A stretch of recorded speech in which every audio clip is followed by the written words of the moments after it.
오늘 하나님이 주신 말씀은 창세기 37장 18절에서 24절, 28절, 36절입니다. 우리 이 시간 함께 말씀을 읽기 원합니다.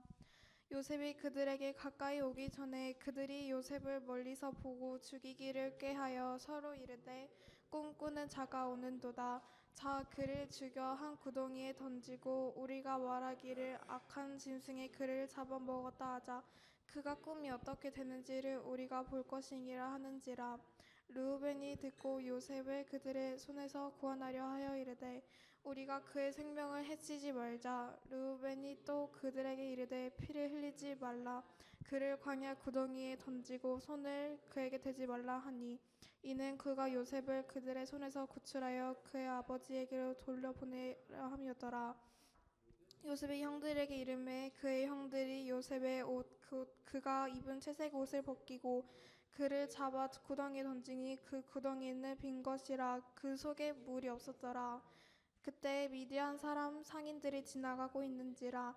형들이 요셉을 구덩이에서 끌어올리고 은 20에 이스마엘 사람들에게 팔매 그 상인들이 요셉을 데리고 애굽으로 갔더라. 그 미디안 사람들이 그들 계보에서 무디발에게 팔았더라. 이 말씀은 우리를 향한 하나님의 말씀입니다. 2차 세계대전 때 있었던 일이라고 합니다. 군함이 어두운 밤에 항해를 하던 중이었는데요. 정면에서 밝게 빛나는 불빛을 발견하게 되었습니다. 아군인지를 확인했고 무전을 보냅니다. 방향을 서쪽으로 10도 돌리길 바란다, 오바. 그렇게 이제 무전을 보냈습니다. 그런데 그쪽에서 이렇게 응답이 왔습니다. 그쪽이 동쪽으로 10도 돌리기 바란다, 오바. 그런데 이 무전을 들은 함장이 기분이 언짢았습니다. 그 함장이 꽤 높은 직급의 사람이었거든요. 그래서 다시 그 함장이 직접 무전을 보냅니다. 나는 해군 함장이다. 방향을 어서 10도 돌려라, 오바. 근데 이렇게 연락이 다시 왔습니다. 나는 해군 일병이다. 그쪽에서 방향을 돌려라, 오바. 군대를 갔다 오신 분이라면 여러분, 함장과 일병 사이에 어마어마한 계급이 차이가 나는 걸 알고 있는데요. 말이 안 되는 얘기죠. 화가 진짜 나는 함장이 이렇게 무전을 보냅니다. 이 배는 군함이다. 절대로 키를 돌릴 수 없으니 그쪽에 돌려라, 오바. 야, 그랬더니 그 일병이 이렇게 무전을 보냅니다. 여긴 등대다.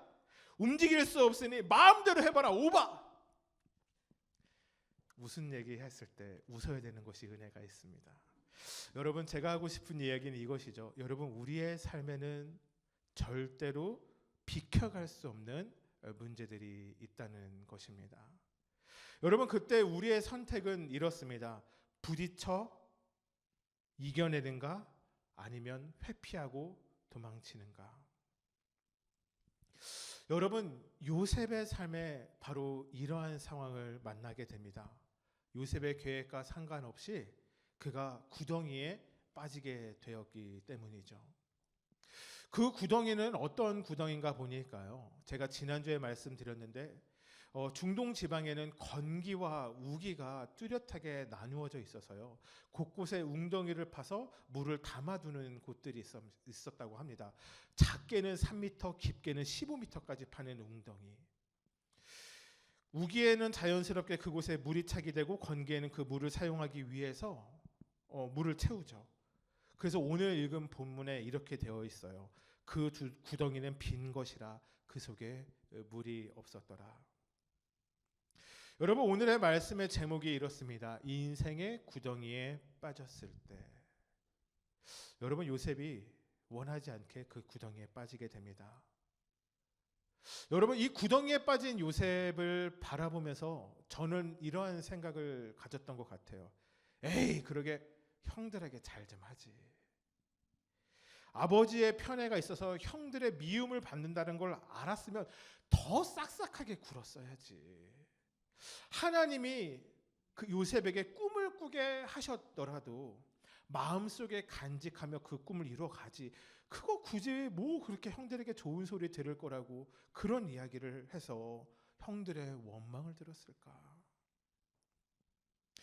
여러분, 요셉은 그렇게 미움을 사서 구덩이에 빠졌다라고 그렇게 칩시다. 여러분, 그런데 우리의 삶은 어떻습니까? 여러분, 우리도 삶을 살아가다 보면 빠져나올 수 없는 구덩이에 빠지는 경험 하곤 하진 않습니까? 여러분, 이런 일들 참 많아요. 가족이 갑자기 사고로 죽는 일들이요. 어렵게 모은 돈으로 겨우 집을 장만했는데 전세 사기를 당했다는 뉴스 들어보셨죠? 어느 날 갑자기 몸이 조금 좋지 않아 병원을 차지했는데 의사가 이렇게 얘기하는 거예요. 당신 살 날이 3개월밖에 남지 않았습니다. 믿었던 사람, 친구에게, 가족에게도 배신을 당할 때가 있고요. 사랑하는 사람이 나의 원함과 상관없이 떠나는 경험들. 우리의 삶에는 우리가 예정하지 못한 구덩이가 참 많은 것을 살아가면서 경험하게 돼요. 그럴 때 먼저 드는 생각은 이것인 것 같습니다. 내가 뭐 잘못했나? 내가 뭘 잘못해서 이런 구덩이에 빠지게 되었는가? 그런데 우리가 살아가면서 마주하는 어려움, 절망의 구덩이는요, 우리의 잘함이나 잘못과 상관없이 경험하게 되는 것을 여러분, 우리는 이제 깨닫게 되어지는 것 같아요. 오늘 우리가 잘 아는 이 말씀이죠. 아마 교회를 다니셨다면 요셉이 구덩이에 빠졌다는 얘기는 다 아실 거라 생각해요. 제가 이 말씀을 묵상하다가 22절에서 제가 지금까지는 잘 보지 않았던 한 단어가 제 마음속에 확 들어왔습니다. 그를 광야 그 구덩이에 던지고. 성경은요, 요셉이 구덩이에 갇혔는데 그냥 구덩이라고 이야기할 것을 굳이 광야 구덩이라고 표현하고 있습니다. 말씀을 준비하면서 이런 생각이 들었습니다. 이 성경에서 요셉이 빠진 광야 구덩이의 광야는 우리가 생각하고 우리가 알고 있는 광야와는 조금 다른 의미를 가지고 있는 것은 아닐까? 여러분이 생각하시는 광야는 무엇인가요? 제가 생각하는 광야는 이런 거예요. 풀 한 폭이 없는 마른 땅, 물도 없는 마른 땅, 사람도 살지 않는 곳, 아무것도 존재하지 않는 곳이, 그것이 저에게 광야처럼 느껴집니다. 그래서 저는 광야를 이렇게 얘기해요. 아무것도 존재하지 않아 하나님 없이 살아갈 수 없는 곳. 여러분요, 그 요셉은 지금 광야 그 구덩이에 빠졌을 때 어디를 향해 가고 있었냐면 양을 잘 치기 위해서 양을 데리고 떠난 형들을 찾아서 떠나는 여정에 있었습니다. 먼저 이 요셉의 가족은 헤브론에 살고 있었는데요.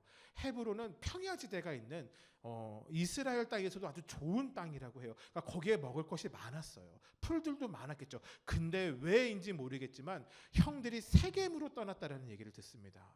아마 세겜에도 성이 있었으니까 그쪽에도 풀들이 있었을 거예요. 좀 먼 곳까지 갔나 보다. 요셉이 세겜으로 갔는데 세겜에도 형들이 없는 것을 알게 됩니다. 그때 우연히 다른 사람들에게 물어요. 제 형들이 이곳에 왔다라는데 혹시 아시나요? 그랬더니 이렇게 얘기해요. 도단으로 형들이 떠났어. 그래서 요셉이 다시 도단으로 발걸음을 떠나갑니다. 여러분, 저는 요셉이 제 생각에는요, 그 먼 길을 걸어가며 적어도 하루 이상 이틀, 3일 정도의 시간을 걸어가며 형들을 찾았었을 때 반가웠을 것 같아요. 형! 그랬는데요.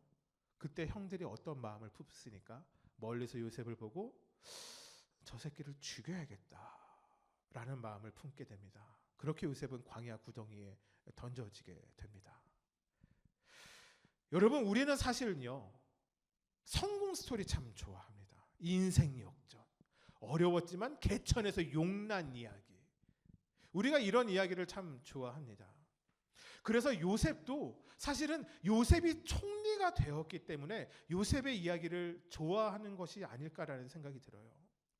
그런데 우리가 이것을 이야기로 받아들이지 않고 요셉의 삶이 나의 삶이다라고 생각을 한다면 여러분, 이 삶이 참 기쁜 삶일까요? 아니요, 참 힘들었던 삶인 것 같아요. 이 요셉의 성공 이야기도 그가 나중에 모든 광야를 지나고 나서 성공했었을 때의 이야기니까요. 요셉이 던져진 구덩이는요, 스스로 헤어나올 수 없는 깊은 구덩이였어요. 제가 어렸을 때 이 생상을 해봤어요. 구덩이에 빠진 요셉의 표정은 어떠했을까? 제가 이 구덩이에 빠지다라는 게 제 머릿속에서는 다른 성경의 주인공과 같이 상상이 되었어요. 바로 사자굴에 들어간 다니엘이요.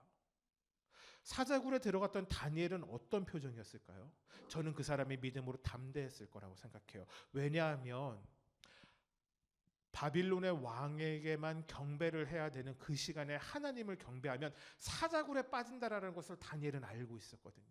그러니까 다니엘이 하나님을 예배할 때 이것이 걸리면 사자굴에 들어가겠구나를 알면서 하나님을 예배했어요. 그러니 그가 사자굴에 들어갔었을 때는 담대한 마음이 있었을 거예요. 하나님께 믿음을 두었으니까요.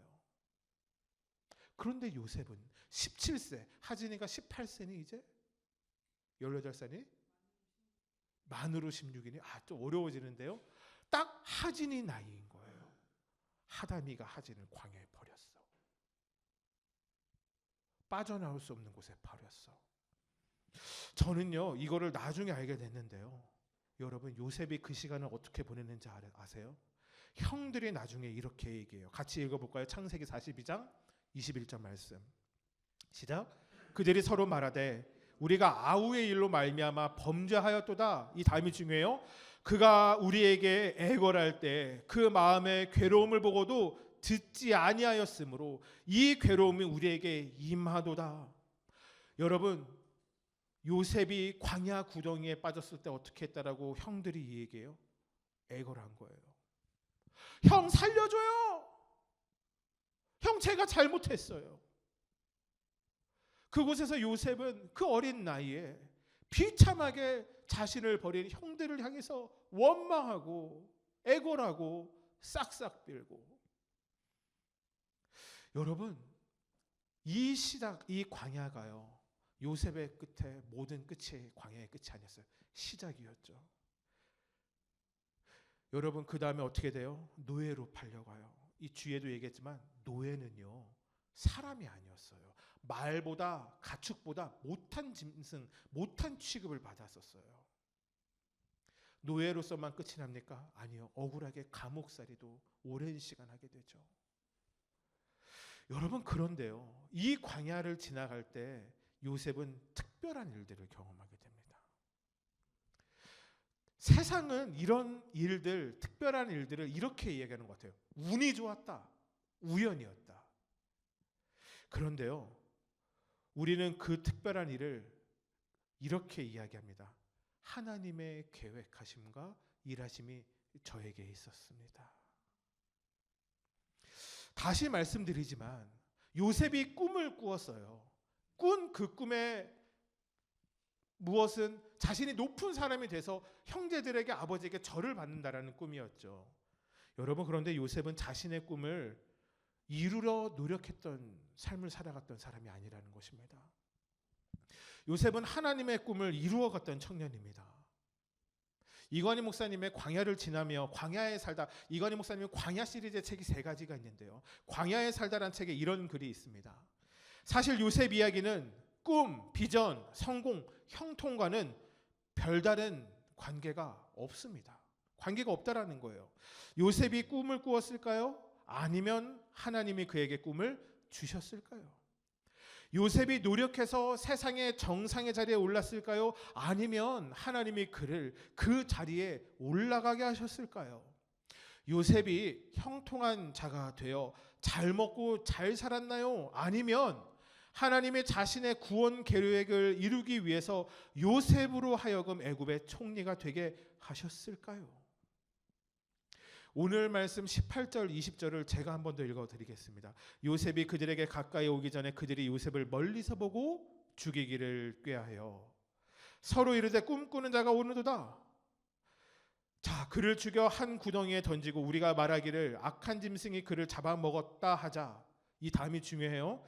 그의 꿈이 어떻게 되는지를 우리가 볼 것이니라 하는지라.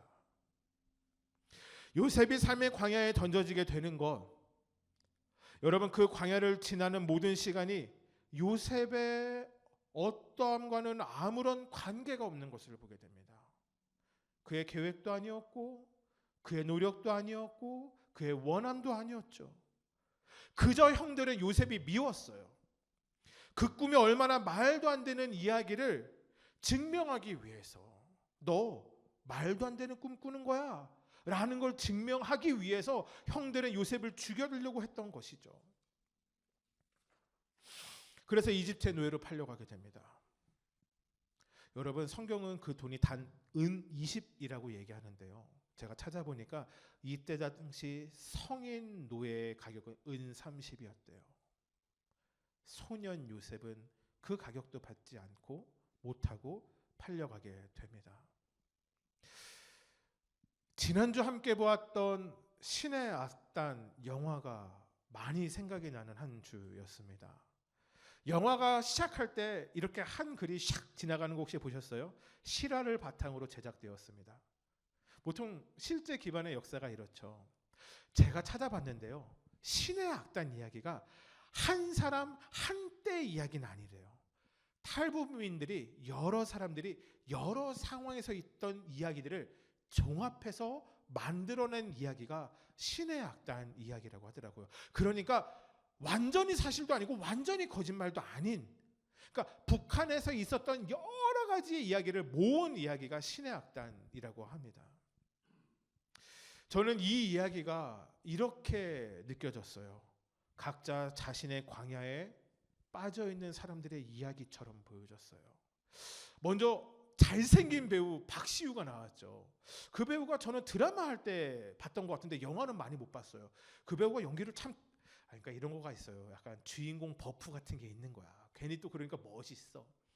박시우가 연기한 박교순 소자는요, 이 공산당이라는 잘못된 이념, 이 김씨 일가에 대한 우상화에 빠져 있는 그런 구덩이에 빠져 있는 사람처럼 저는 보여졌어요. 또 한 명 정진훈 배우가 연기했던 김태성 대위더라고요. 박시우는 소자고, 그러니까 뭐로 얘기될지 모르겠지만 다 알아서 들으실 수 있죠. 이 사람은 어떤 구렁텅이에 빠져 있는가 보니까 주변의 사람들을 믿지 못해요. 그리고 자신의 선배인 이 박시우 소자를 넘어서려는 이 출세의 구렁텅이에 빠져 있는 사람, 그런 사람처럼 보였어요. 악단의 멤버들도 마찬가지더라고요. 그들 중 몇 명은 가슴 속으로 하나님을 믿어요. 근데 믿음이 알려지면 죽기에 두려움의 구렁텅이에 빠져 있는 사람들이에요. 같은 악단이라서 이쪽에 있는 사람들은 하나님을 믿는 걸 아는데 이쪽에 있는 하나님을 아직 잘 믿지 않는 사람들이 있었거든요. 근데 그 사람들이 하나님을 알아가기 시작하는데 애써 하나님을 부정하는 현실의 구덩이에 빠져 있는 그런 사람들의 이야기가 아닌가라는 생각이 들었어요. 영화를 같이 보니까 나눌 수 있어서 참 좋은 것 같아요. 또 혼자 보고 혼자 하는 얘기하면 별로 재미없거든요. 각자의 이 구덩이에 빠진 사람들, 그들이 함께 모인 것은 돈을 외국에서 원조를 받기 위해서 거짓 찬양단을 만들기 위함이었죠. 그래서 발버둥 치는 이야기가 처음에 나와요. 사람들을 모으고 그 사람들이 문제가 있는 사람들이지만 그 사람들밖에 없었으니까. 그래서 처음에 시작하는 게 뭐예요? 찬양을 하는 척, 성경을 보는 척, 기도를 하는 척, 말씀을 보는 척을 합니다. 그런데 살아계신 하나님은 역사하시는 하나님이고 그 시간을 통해서 그들이 하나님을 알게 되어 부정했지만 결국은 믿는다는 이야기. 야, 이 정도면 거의 뭐 완벽한 내용 스토리인 것 같아요. 여러분, 이 영화 보면서 어디서 마음 제일 짠하셨어요? 저는 사실은 이 장면이 제일 짠했는데요. 주인공에게 10년을 사귄 여자친구가 있었어요. 얼마나 서로 사랑하고 애틋했을까요? 근데 그러니까 이 소자라는 게 이제 소위더라고요. 중령이 되면 결혼하기로 뭔가 이렇게 약속이 되었나 봐요. 그러면서 이 여자친구가 얘기해요. 오빠라고 했던 것 같지 않고 동무 뭐 이렇게 얘기했는데, 동무 중령이 되면 외제차 데리고 나 데리고 와요. 뭐 이렇게 얘기를 해요. 제가 북한 사투리가 좀 연습을 했어야 되는데 약하네요. 근데 이 박시우가 이 여자친구를 다음에 보러 갔는데 외제차 타고 떠나요. 야, 얼마나 마음이 짠하던지. 저는 그때 주인공이 좀 결정한 게 있는 것 같아요. 찬양 예배가 끝나고 나면 이 찬양단을 다 죽이기로 나라에서 결정을 했는데 이 사람을 살려주자. 주인공의 결정은요, 악단에 속한 사람들을 살리겠다는 선택이었고, 그 선택으로 인하여 자신은 죽겠다는, 자신의 생명을 포기하겠다는 그 시간의 결정이 그때 이루어지진 않았을까. 결론적으로 어떻게 되나요?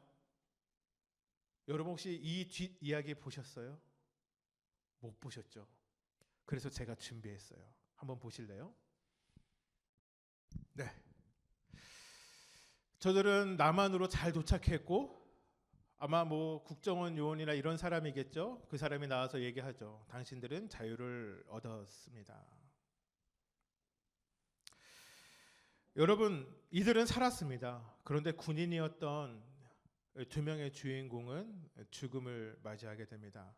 이 영화를 보고 나서 이런 생각이 들었습니다. 대체 우리에게 광야는 무슨 의미일까? 여러분, 우리는요, 총리가 된 요셉의 이 이야기에서 이 요셉의 이야기를 마무리 지을 때가 많아요. 총리가 되었대. 그가 모든 어려움의 시간을 이겨냈대. 그가 노예로 살아갔던 구덩이의 시간도, 억울하게 감옥에 들어간 구덩이의 시간도 총리가 되고 나면 모두 사라집니다. 보상받은 거죠. 그런데 구약의 사람들 말씀을 준비하며 성경을 읽다가 이런 생각이 들었습니다. 요셉에게 있어 구덩이는 넘어가는 시간이었고, 그 이유가 진짜 중요한 이야기이구나. 우리가 요셉의 총리가 된 사건에만 집중을 하는 것은 성공 이야기가 우리의 귀에 아름답게 들리기 때문이죠. 여러분, 그런데 이 이야기의 핵심은 요셉이 총리가 되었다가 아닙니다. 이 이야기의 진짜 핵심은 이스라엘의 민족의 구원에 있었기 때문입니다. 기근으로 죽어야 하는 상황에서 요셉의 가족은 죽지 않고 살아남을 수 있었습니다. 이집트에 잘 정착함으로 아브라함에게 약속하셨던 저 하늘의 별같이 저 땅의 티끌같이 너의 민족이 많아지리라 강대해지리라 라고 했던 약속이 그 이집트에 정착한 터전에서 점차 사람들의 수가 많아지는 것을 여러분 우리는 알지 않습니까? 그렇습니다. 여러분, 요셉은요 자신의 능력으로 성공한 것이 아니었어요. 노력으로 된 것도 아닙니다. 그가 총리의 자리에 오르게 된 것은 하나님의 계획이 그곳에 있었기 때문입니다. 여러분, 우리는 이 문제 앞에서 이런 의문을 가질 수 있습니다. 하나님의 계획이 있다면 우리는 아무것도 안 해도 되나요? 여러분, 이런 생각이 있지 않아요? 하나님의 계획하심이 있다면요, 그러면 저는 아무것도 안 해도 되겠네요. 그냥 침대에 누워 하루 종일 있어도 하나님의 계획이 있으니 다 이루어지겠네요? 아니요. 성경은 여기에 한 가지 우리의 무엇이 필요하다고 얘기합니다. 여러분, 그것이 무엇이냐면 바로 형통입니다. 여러분, 요셉이 형통하였다. 요셉이 형통하였다. 요셉이 형통하였다. 요셉이 하나님과 함께 있어 형통하였다. 여러분, 형통이 무엇입니까? 여러분, 세상은요, 인생을 살아가며 강도 만나지 않고 산도 넘지 않아도 되고 어떤 인생의 어려움도 없는 것이 세상은 형통이라 이야기합니다. 그런데 요셉의 형통은 무엇이었습니까? 구덩이에 빠지기도 하고 유혹이 찾아오기도 하며 억울한 누명을 씌워서 사람들에게 잊혀지는 시간도 보내는 것을 여러분 성경은 형통이라 이야기합니다. 여러분, 형통이라는 단어의 히브리어가 이건 듣고 잊어버리셔도 돼요. 찰라흐라고 합니다. 찰라흐. 여러분, 근데 이 형통이란 찰라흐에는 이런 의미를 가지고 있어요. 밟고 건너가다. 여러분, 형통은요, 산을 마주치면 넘어가는 것, 그것이 형통입니다. 웅덩이에 빠지면 기어서 올라오는 것, 여러분, 그것이 형통입니다. 억울하게 감옥에 들어가서 원망하며 절망에 살다가 인생이 끝장나버리는 것이 아니라 그 시간을 견디어내는 것, 하나님께 소망을 두며 이겨내는 것, 여러분, 그것이 성경이 우리에게 말하는 형통이기 때문입니다. 여러분, 그 형통한 삶을 살아간 요셉이었기에 여러분, 요셉은 하나님의 계획이 무엇인지 알게 돼요.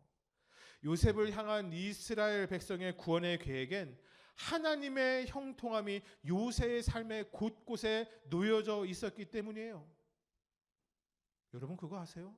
그가 아버지의 사랑을 독차지하며 색채 옷을 입고 편하게 살았었을 때 성경은 요셉에게 형통하였다라는 단어를 쓰지 않습니다. 여러분 그가 어려움을 겪을 때 형통함을 누립니다.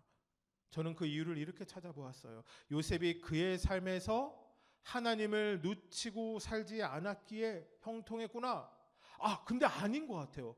이렇게 말하면 안 되는 것 같아요. 요셉이 형통할 수 있었던 건 하나님이 요셉을 단 한순간도 놓치지 않고 계셨기 때문에 요셉이 형통할 수 있었구나.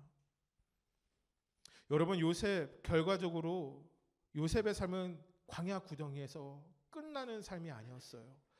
그곳에서 시작이 되어 하나님의 구원을 이루어갔던 것, 이것이 요셉의 삶이었기 때문이에요.